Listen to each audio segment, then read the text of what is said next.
90% finding the right answer is asking the right question. When you find your level, you know where you are. The next level up is the right question. For that reason, although it's not obvious in the text, it's very easy to get up to the next level if the level you're at. The problem that most people have is they don't know this material, so they don't know what levels they're at. Even if a person did know what level he was at, he doesn't know the next level up. That's the power of this subject. It tells you with specificity what level you're at across 35 axes. Most people who are ignoramuses realize they're ignoramuses. For example, if you ask me about Bulgarian folk music, I don't know anything about Bulgarian folk music. I don't think I've ever heard any. I wouldn't know it if I did hear it. So I'm just an ignoramus. I don't know what I don't know. I'm sure there are people who are experts in Bulgarian folk music. I would imagine most of them are in Bulgaria. Be that as it may, what are they going to talk to me about as far as this?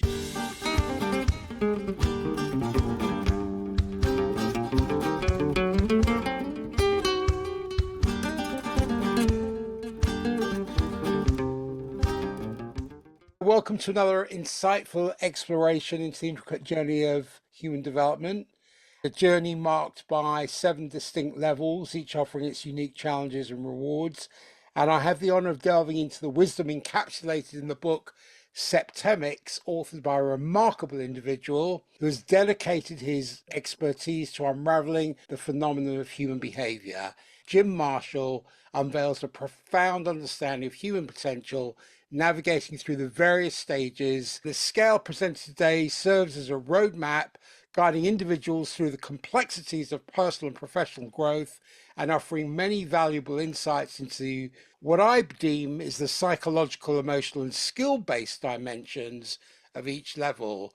So please join me in welcoming Jim Marshall. Jim, hi, over to you. Thanks, Peter. I just want to make one comment. You talked about human behavior. Psychology is defined as the study of human behavior. And I actually think Septemics is much larger than that because there's a lot of stuff in here that's not really about human behavior. The scale of civilization, the scale of spiritual identity, the scale of communication. So I don't want people to think that this is congruent with psychology. If it were, I would have approached it in a different way. But it's not. It's much bigger. It's a much more broadly encompassing subject than psychology. Not that I have anything against psychology. It's a very important subject to me. Put that together with my psychotherapeutic hat on, but I do understand it's much broader than that. So yes. Thank you for correcting me. We're going to look at the scale of human ability. Okay, this is astonishingly important.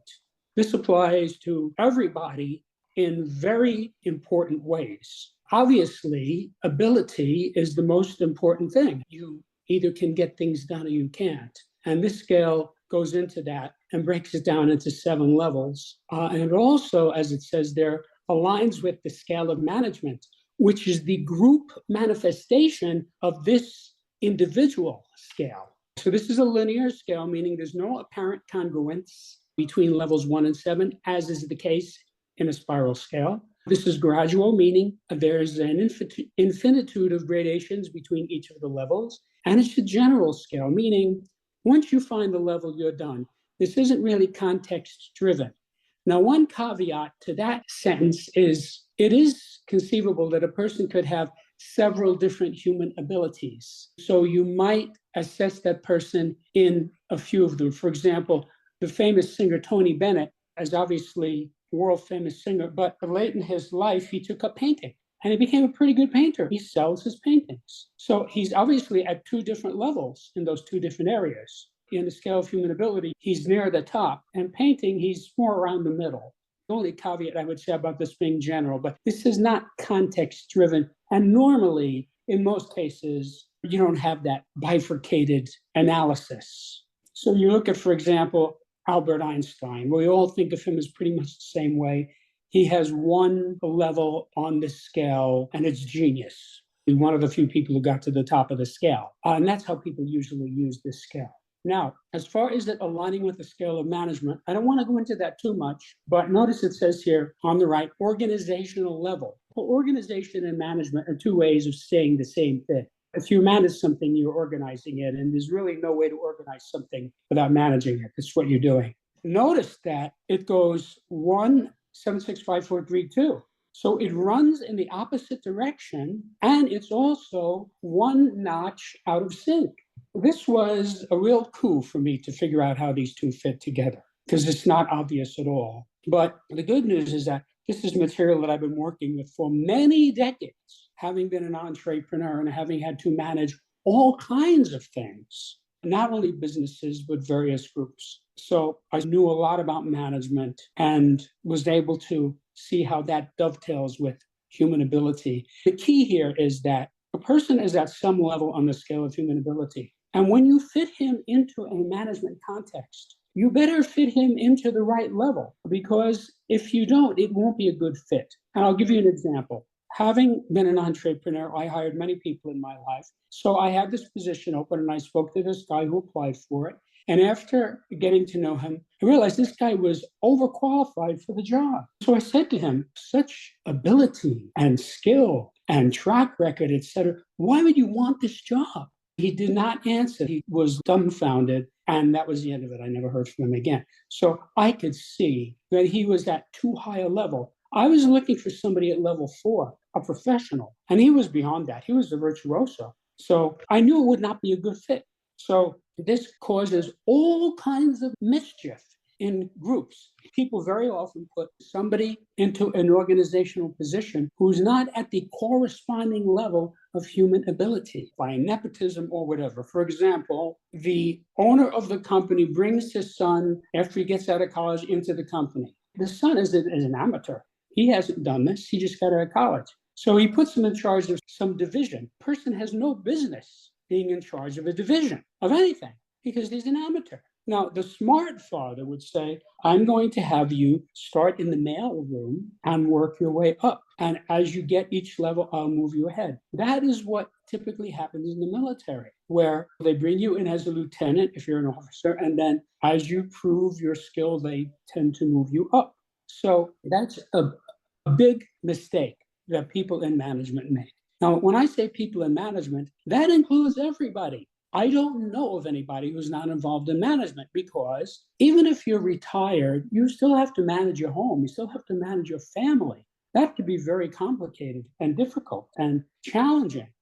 If you know the scale of management, you can do that successfully. And again, a lot of that has to do with the person's corresponding human ability. For example, my father was a businessman. And by the time I was in my teens, he had so much confidence in my ability because he brought me along at his elbow that he was having me in charge of money. He was having me deal with his clients, collect money from clients and so forth. And that was because I had demonstrated my skill and he knew he could put me in that spot. I would do exactly what he wanted, and I did. So people say, why is this kid dealing with me? This kid knows what he's doing. Another example of this is Alexander Hamilton. Alexander Hamilton, by the time he was 12 years old, was running a business. He was brilliant, okay? He was so brilliant that the people in his town took up a collection of money to send him to college. They gratuitously did this. They said, this kid belongs in a college. He shouldn't just be managing a business. So they took up all this money, and that's how he got to New York. For listeners who don't know who Hamilton is, can you give a brief? Oh, okay. I thought most people know now with the famous play about him. Alexander Hamilton was one of the American founding fathers.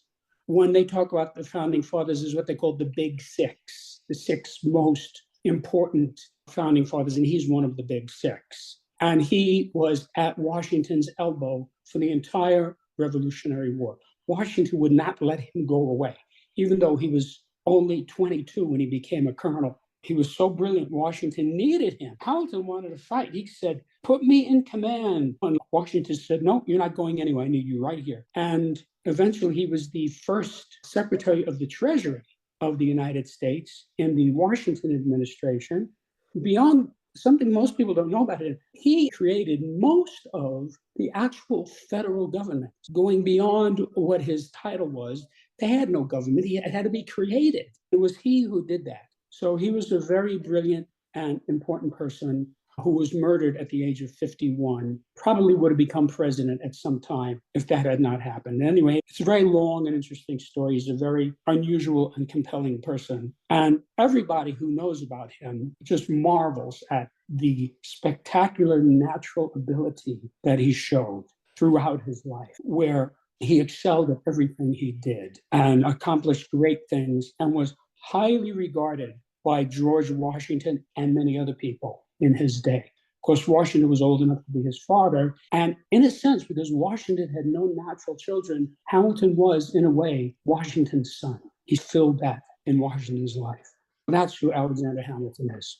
Anyway, he's a person who was astonishingly capable and went right up the scale quite easily, really quickly, and he became one of the best lawyers in New York, which was the leading city of America even at that time, and didn't really go to law school. Of course, in those days, there were many lawyers who didn't go to law school, including a little bit later Abraham Lincoln, who didn't really go to much of any school, even high school. But anyway, depending on how you want to look at it, Hamilton was skilled in many areas. That's why I talked before about you could assess a person differently. For example, he was a military man. He left what is now Columbia University to join the military to fight in the Revolutionary War and was a colonel by the time he was 22. If you know anything about that, a colonel in England is the same as it is in America. It's the same level of accomplishment because he was just so brilliant.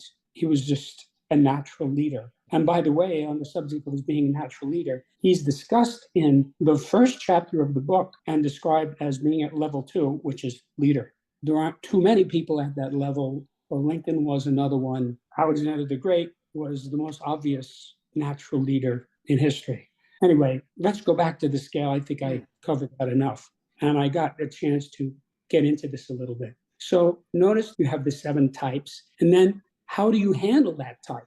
I'm telling you where to put the person in your organization. First, you assess the person as to where he is on the scale. I don't really think this is difficult, and I'll go through that for you. I give very specific examples in the chapter, hypothetical examples. Everybody begins at level 7. There are no exceptions. The time when Hamilton was a little kid. As a little kid, he was foolish. Children are foolish, right? That's level 7. He was an ignoramus. An ignoramus is somebody who doesn't know that he doesn't know. There was a point when he couldn't read or write, although he learned to do that very well at a very early age. So that's your bottom level. Now, what can you do with an ignoramus? Not much. All you can do is interact with him. I don't know if you're aware of this, but the United States military will not accept somebody whose IQ is below 83 because there are no jobs they can do. So they give you an IQ test, and if you're below 83, then you're not accepted. For someone at that level, how would they overcome the barriers of feeling foolish or inadequate when entering a new domain, for example, especially in the context, say, of the military, or exploring a way to move towards being a layman? I want to go back to an engineering principle, which I often quote in this context, meaning in Septemics, which is that 90% finding the right answer is asking the right question. When you find your level, you know where you are. The next level up is the right question. For that reason, although it's not obvious in the text, it's very easy to get up to the next level if the level you're at. The problem that most people have is they don't know this material, so they don't know what levels they're at. Even if a person did know what level he was at, he doesn't know the next level up. That's the power of this subject. It tells you with specificity what level you're at across 35 axes. Most people who are ignoramuses realize they're ignoramuses. For example, if you ask me about Bulgarian folk music, I don't know anything about Bulgarian folk music. I don't think I've ever heard any. I wouldn't know it if I did hear it. So I'm just an ignoramus. I don't know what I don't know. I'm sure there are people who are experts in Bulgarian folk music. I would imagine most of them are in Bulgaria. Be that as it may, what are they going to talk to me about as far as this? All you can do with an ignoramus is interact with him. Let's say a guy doesn't know anything about martial arts, Oriental martial arts, doesn't know anything. He's walking down the street and he sees a big sign that says Jiu-Jitsu. He has no idea what that is. So he stops at the store and he knocks, what do you do here? He says, what is this, some kind of sushi that you sell? Jiu-Jitsu? It sounds Japanese to me. Oh, no, we teach a type of martial art called jujitsu. Oh, really? What is it? That's an ignoramus. He has no idea. You can't sell him anything. He doesn't know what you're talking about. If you talk to this guy for a while, especially if he's an inquisitive person, you can give him a pamphlet. He might read the pamphlet, or he might go home and bring up jujitsu on a search engine and find out something about it. See, he is gradually moving himself up from being an ignoramus into being a layman. See, the average person is a layman. He knows what jujitsu is. Once he is a layman, he becomes a consumer or a potential consumer. So you can promote to him. You can promote to a consumer. So now the guy comes back a week later and says, oh, yeah, I looked this up. This is like a whole big thing. It's been around for hundreds of years. There's thousands and thousands of people doing this.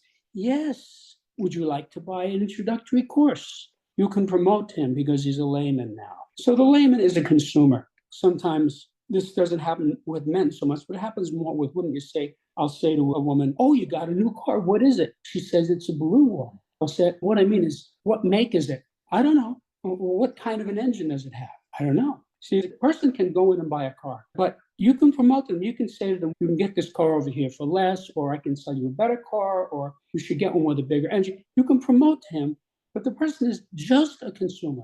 They don't know anything. If you say to them, what is the size of your engine? They have no idea. You mean engines have a specific size? Yes. Is it a 2-point-liter engine? I don't know. See, that's just a consumer. Doesn't know. Now, this person knows how to unlock the car, knows how to turn the key to start it, and has a driver's license, can drive around. Has no idea what's going on, that these hydrocarbons are being converted into energy and turning the wheels to fuel injectors. And there's an explosion, and it turns the piston, and the piston moves the axle. Person has no cognizance of that.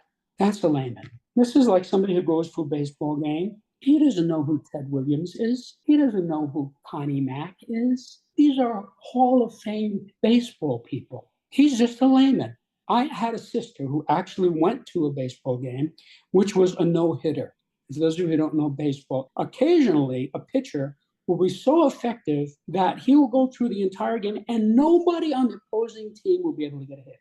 This happens about 5 times, 6 times a season, okay? And we're talking about thousands of games. She complained. She said, this is no fun. Nobody's hitting the ball. Everybody else laughed at her. See, they were enthralled about watching this no-hitter. Wow. Because if you ever watched a no-hitter and you're a baseball fan, as you get closer and closer to the end, the tension is building. Is he going to actually pitch a no-hitter? The whole focus of the game shifts on to, is this guy going to complete a no-hitter? This rare thing. And she didn't know enough about it to even be interested in that. She just thought it was no fun because nobody was hitting the ball. So that's a layman, not even an amateur. Let's go up to amateur. Now, so amateur is the next level up. An amateur is a dilettante. Now, he knows a lot more than a layman about whatever we're discussing. So he is your best customer. If you go to a soccer match, I will guarantee that a majority of the people in the stands have played soccer, some kind of soccer, amateur soccer, or whether it's in high school, college, prep school, or some of them may have even been professionals at a very low level, never really made a living at it. But a majority of the people, I know for a fact, I've been to many baseball games. You go to a baseball game, you turn to the guy next to you, the odds are better than 50-50. He is a baseball player. Oh, yeah, I played for St. John's University. Oh, really? What position did you play? I played third base. I see. That's who buys the tickets. That's who buys the sports paraphernalia. That's who pays money to have a subscription so that he gets to see all the games. Those are amateurs. See, the layman is not really a good customer. He doesn't really know enough to be a good customer. But the amateur, oh, he's your best customer. So these people are not good enough at it to get paid for it. See, they're good enough at it to have done it on some level. Like some guy in his spare time, he paints. He's got his canvases and his oils. He's an amateur. Now, he knows enough to know what kind of brush he needs, what colors he wants, where the stores are, who has the best deals. He knows a lot more than the layman about all the things related to painting. But he's not good enough to make a living at it. He just has fun doing it. Like Winston Churchill. Winston Churchill painted for recreation. See, he was an amateur. Okay. Above that is the professional. Now, this is somebody who's competent, meaning he's so good at it, he can be paid for it. So this is the type of situation where you have some garage band. I don't know if you know that term, a garage band, a bunch of guys music in their garage. And somebody hears them and says, hey, these guys are good. Let me be your agent and I'll get you working in clubs. And all of a sudden, they're getting money for this. They moved up because they're competent. So someone at the amateur level, if they identify, okay, I say, look, I can see I'm at the amateur level. In, say, the context of coaching somebody, how would you guide them to become competent in their chosen area of focus?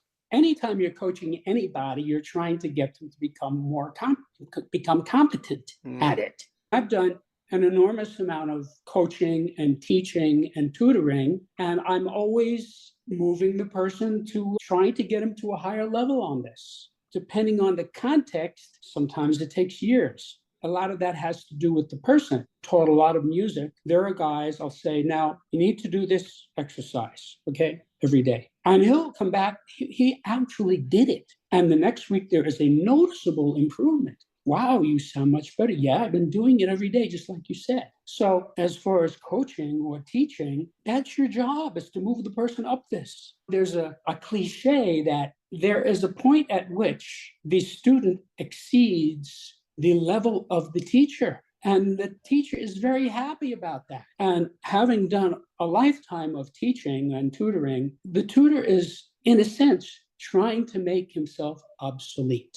For example, I've taught voice for many decades. I'm working with a singer. I want to get this person to a point where he doesn't need me anymore. He knows what he's doing. He knows all the skills and the disciplines and how to warm up and everything else. And he goes on and starts making money at it. I'm happy. I'm happy with that. So a good teacher is thrilled that his student doesn't need him anymore. And he goes on to bigger and better things. You're not building codependency, you're moving right towards interdependency. There are some people who are less than ethical who will do something like that. I worked for one guy once where I was working as a teacher, and he said, don't give him too much, because if you give him too much, he'll go away. Just give him a little bit to keep them happy. I understood he was running a business. He wanted to have a clientele. He didn't want people to come in and get everything they want in 2 weeks and go away. So from a business point of view, I can understand why he would say that.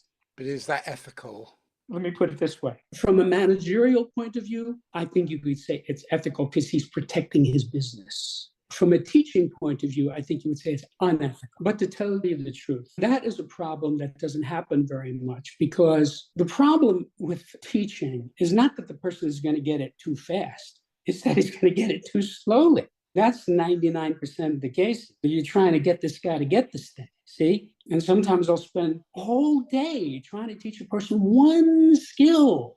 I had an educational activity I was in once where I came to this particular drill. I couldn't do it. I just couldn't do it. I spent 2 weeks on all kinds of tangents until I finally figured out how to do this. I was stuck. That happens a lot. And that is one of the reasons why teaching people in classes is a foolish way to do it. The right way to do it is each student should go at his own pace and have a personal interaction with the teacher, where the teacher says, okay, you got that, go to the next thing. See, then he goes to the next guy, same thing. He hasn't got it. He might have to spend a whole day getting him to get it. So would you say, in the context of the scale of human ability and education, that it only moves as fast as the slowest learner? Are you talking about in classes? Yeah. There's some truth to that. That's not entirely true. You've been in classes, and I have too, and there are always laggards, and there are always those of us who are ahead of everybody. For example, I had many times when I'd be in an educational context, people would stop me in the hall and ask me questions. I wasn't a teacher, I just knew the stuff. And this was in the days before search engines. So I was like their search engine. Tell me, in the physics book, what page will I be able to find Archimedes' principle? And I would tell them it's at page 72. And they would go and look it up, and there it was. You have that unevenness. Even if there's a tremendous amount of attention on narrowing the range in the class, there's still going to be an issue. Because let's say you're teaching algebra. You have one guy, he can't figure out how to factor polynomials. You have another guy, he's having trouble with calculating the slope of a line. These are two guys of the same level of ability, but one guy has trouble with one thing, one guy has trouble. That is the rule rather than the exception. That's why students raise their hands. But what do you mean Napoleon was an emperor? He can't get it. So you have to explain it to him. But the education establishment, especially in public schools, militates against that. And I'm sure you have had the same experience I had, where teachers said, look, we have to move ahead. Okay, we're going ahead to the next thing. Because there's pressure on that teacher. Here's the syllabus. You have to cover all these things. You've got 13 weeks, and you've got to get to the end of the syllabus. So the teachers intentionally leave students stuck in things they don't understand. Sorry, if you don't understand the Emancipation Proclamation, that's too bad. We're going on now. We have to discuss the Spanish-American War. Too bad. That goes on all the time. When I work with students, that never happens. I am going around like Sherlock Holmes with a magnifying glass saying, do you know what the Emancipation Proclamation is? If I don't get a correct answer in 1 second, I say, let's look it up. So I make sure he gets it. And then he's happy. Oh, now I understand. See? And we go on to the next thing. So that's the difference between tutoring and teaching in classes. I think this business about having classes the way we have for hundreds of years will be obsolete in a matter of generations. It's going away because of the nature of computers. And every bit of human knowledge is accessible on the computer. It's very easy to set up a computer that's got a syllabus, it's got a check sheet, and you just start at line 1, you go down, and the teacher comes around and says, okay, where are you? You're on number 13. Okay. Are you understanding this? Yeah, I got it. Okay, go to number 14. The guy next to him is still on number 12. It's okay. This idea that everybody graduates at the same time, that is just idiocy. It is absolute idiocy.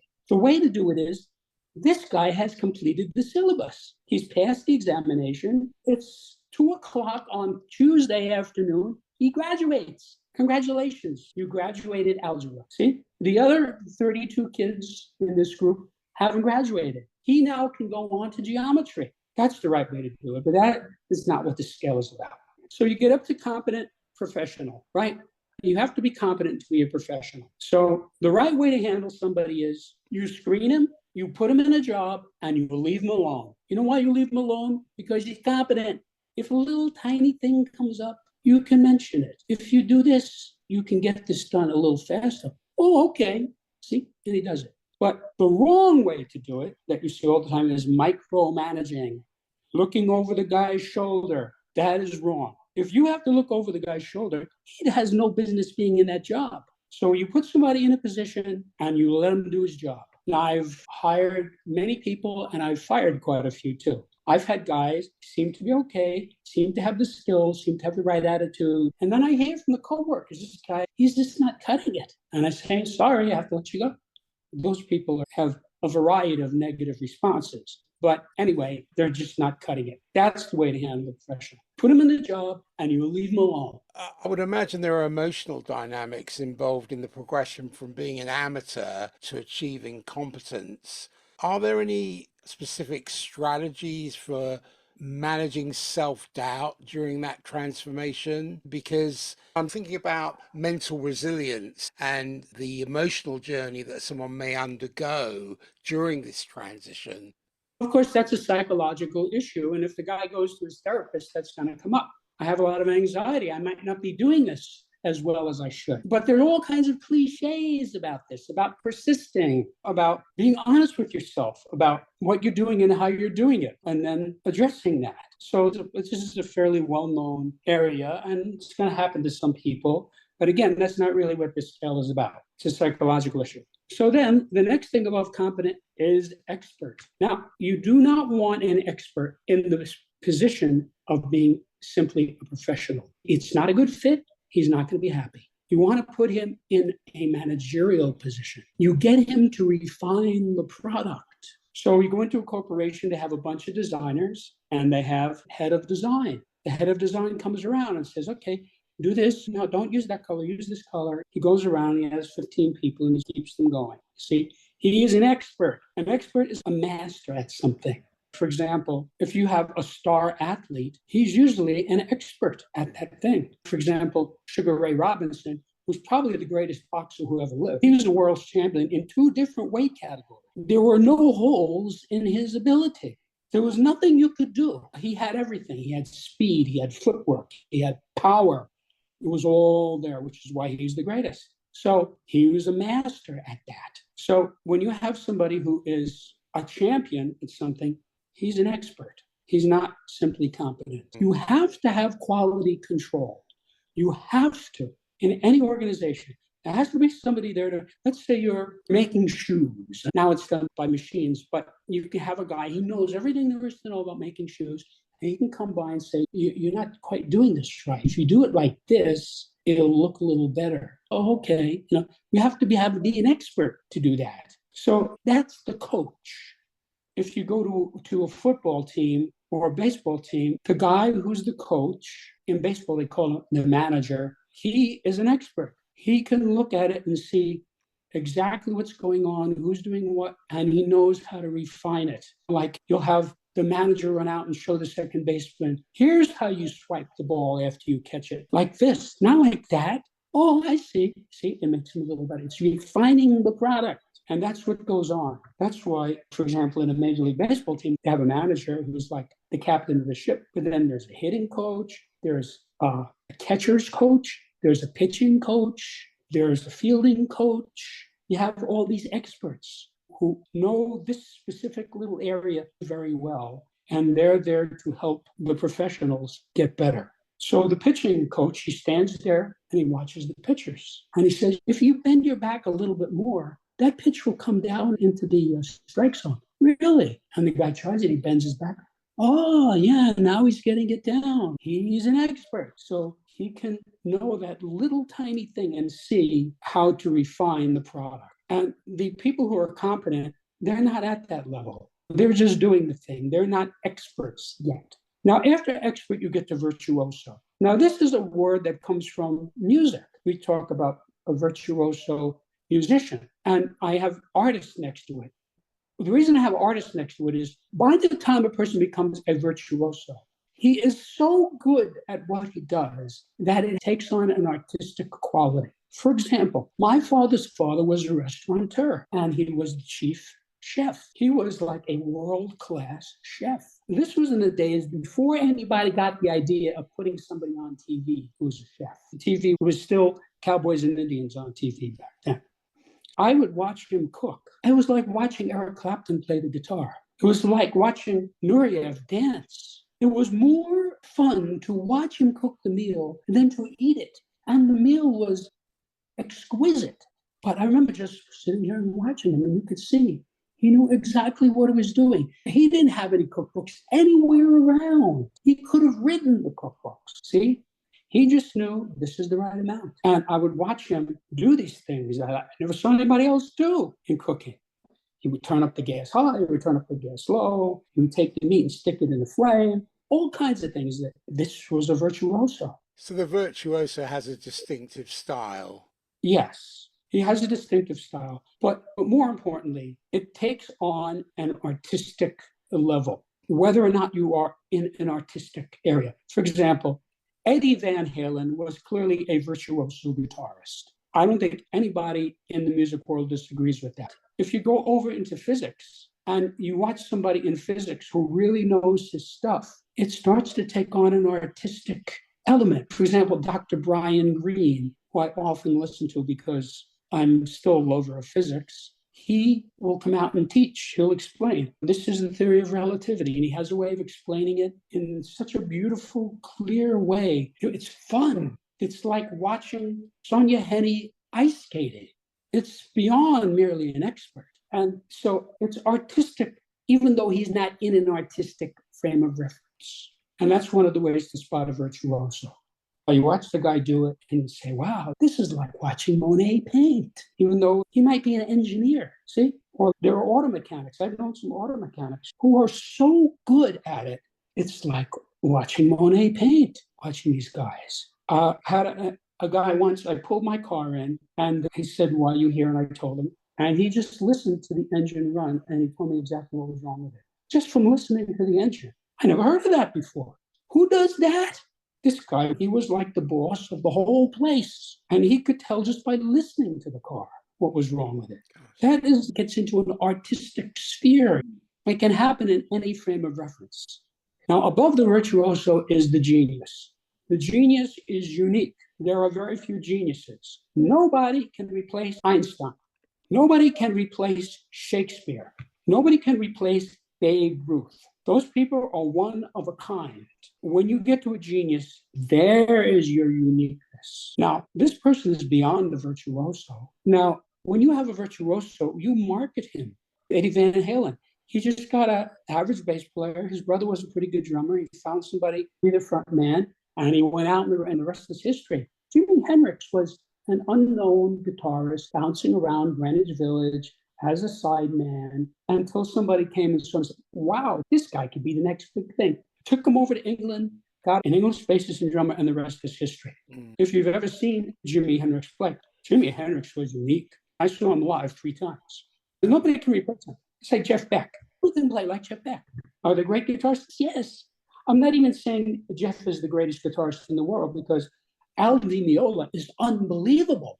He's like a freak from another planet, but Jeff Beck is still unique. That's when your name becomes an adjective. We talk about Shakespearean theater. See, his name became an adjective. We talk about Einsteinian physics. His name became an adjective. We talk about a Ruthian blast. When a guy hits a mammoth home run, oh, that's a Ruthian blast. They're taking Ruth and make him into an adjective, okay? So obviously, there's a tremendous amount of people at the bottom. All of us are ignoramuses on many things, and only a tiny few get up to the top, where the person is irreplaceable, unique. What do you do with that guy? You establish an organization around him. So there is really, in a sense, Einstein completely revolutionized physics. Didn't happen all at once, took some years, but it's like same thing with Sir Isaac Newton. We talk about Newtonian mechanics. The man was a genius, okay? So that field is named after him. When you talk in physics about Newtonian mechanics, everybody knows exactly what you're talking about, okay? And it's Einstein's take on it all is a completely other level. So we have Einsteinian physics. Those are the 7 levels. And if you were to turn this on its side, you would see a slope where there are very few people at 1 and a great number of people at 7. And the further up you go, the fewer and fewer there are. When you're hiring somebody, you better know the scale, because you want somebody who is going to do that job.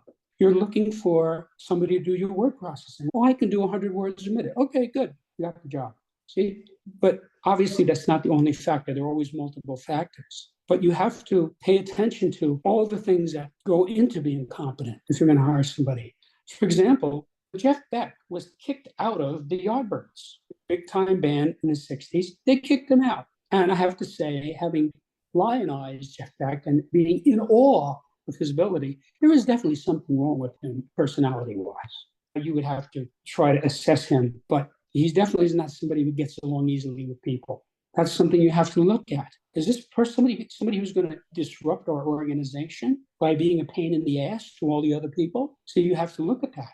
How would you envision readers who want to apply these insights into real life scenarios, whether it's in their personal or professional endeavors or personal growth journeys, in the scale of human ability? First of all, you take any context and you find the person's level. There's such a thing as a professional homemaker.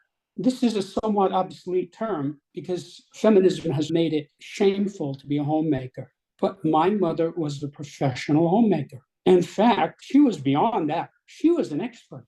Anything that had to do with making the home, the sheets and the blankets and the food and the cleaning, it's a lot of stuff. She had it all down to a science. So she was really an expert at that. You would go in and you see the dining room table and it was right out of Home and Gardens. See? And then she would cook something, it would be like perfect. She had gradually gotten herself up to being an expert. She wasn't merely a professional homemaker. She was an expert homemaker. She knew every tiny little trick there is to know. So this can be in any field. Now, when you know somebody's level, that tells you what to expect from this person. For example, I knew that anything having to do with homemaking, my mother's word was the gospel. I would never question anything she said. And sometimes I would ask why, and she would explain it. It's like there's no such thing as I'm going to question. I just assume everything she does is right. And it was, see? So she was at level 3. This goes for everything. If you're running a business, you want to have people coming in who are competent. Then you can watch the person. You'll see if after a while the person will distinguish himself. He becomes an expert, see? And he can be put in a position of trust. You can say to him, what do you think we should do about this? And he'll tell you, here's my assessment, and you put it in, he's an expert. So you might give him a new title, you might give him a raise. There's a lot of different ways you can handle it. If somebody is merely competent, you don't want to do that. And I'll give you an example. I did a lot of recording in my life. So we finished the recording, and I would play it for all the people who were on the recording. So I played for the drummer. I said, what do you think? And he said, I like it, but can't really hear the drums well enough. And then I would play for the bass player, and I'd say, what do you think of it? He'd say, it's great. But the bass is a little muddy, see? And then I take it to the keyboard player and say, how you like it? And he'd say, I really like it. Some of those keyboard player parts, I can't really hear them. So that's what you get when you talk to a professional. The producer of the session is the guy who makes the judgment. He's smart enough to say, okay, yes, these are tasty keyboard parts, but we need to pull them back a little bit because we want the ferocious guitars to really push it. And then you get that hard rock effect that you're trying to get. Whereas you should put a lot of keyboards, it starts sounding like techno music. The producer is the expert. So he tells you, he's working with the engineer to get him to say, okay, let's have a little bit more 250 on the bass. So he's like the master chef. If you've ever been in a big kitchen in a hotel, the head chef, he goes around, he looks at it, he tastes, need a little more salt in this. Goes to the next one. Ah, yes, that's done. That's done. Get it out. That's what he does. He's got like 15 cooks under him, and he's there to make sure everything comes out just right. Before the plate goes out to the patron, he looks at it. He says, we need a sprig of parsley here. Puts it on. See, expert. You need to know what level is this person at? Because if you're hiring somebody to be a short order in your diner, you don't want to bring in somebody who's a virtuoso. That's not going to work out. It's not going to work. Believe me, the guy's overqualified for that job.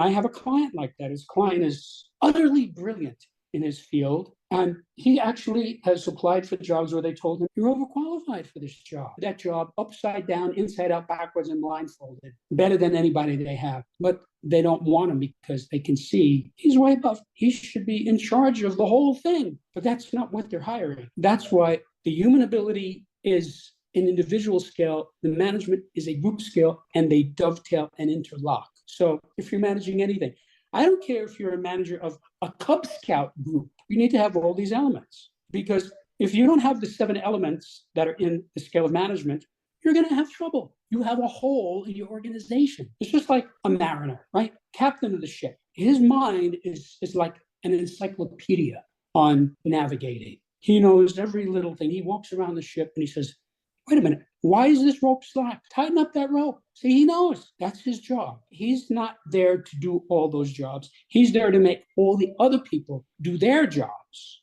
So when you have the captain of the ship is so good at what he does, it's like an artistic thing. Like, for example, General MacArthur.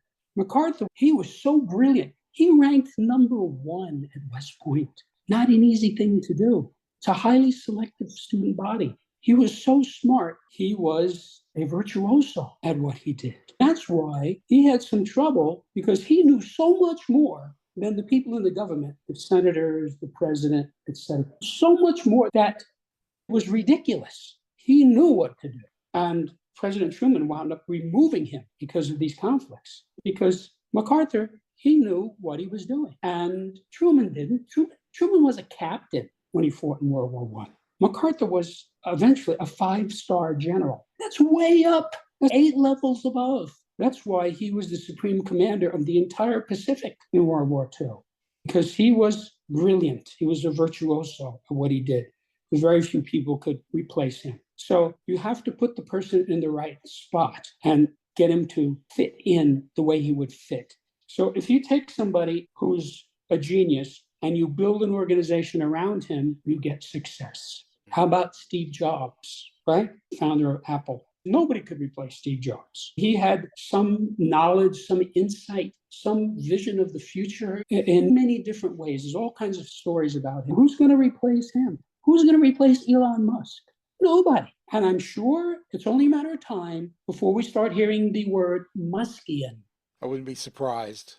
Thank you so much, Jim, for sharing your expertise and shedding light on what I consider to be deep dynamics intricately woven into the fabric of your work. Where can people find you?